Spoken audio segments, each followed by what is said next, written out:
Ciao gente, acqua pader che il convento è il brusa, ma che bella espressione.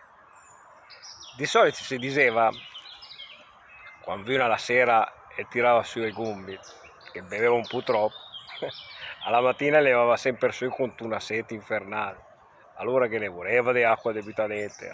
Ecco perché si diceva acqua pader che il convento è il brusa.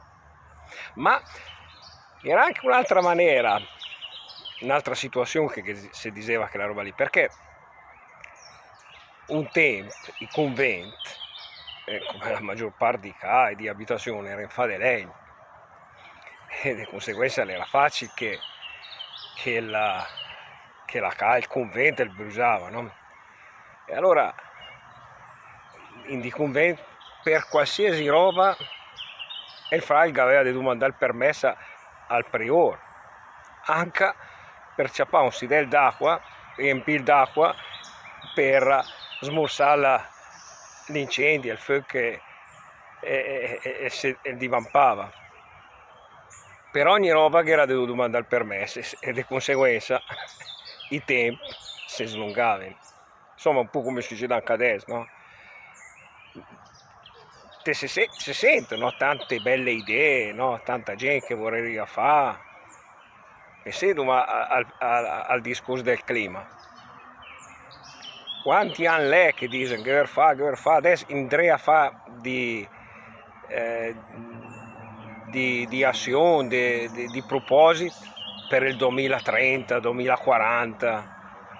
Gente, ma avevi visto in design come cambia velocemente tutta la situazione? E chi se Andrea aspettare il 2030, il 2040, capisci che insomma in oro che si fanno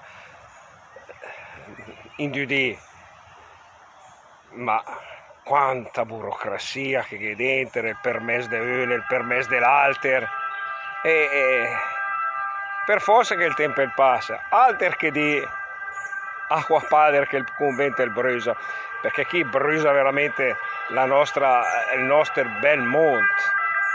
A proposito, c'è l'occasione per chi due parole che do parole che sentì adesso, convento e brusa.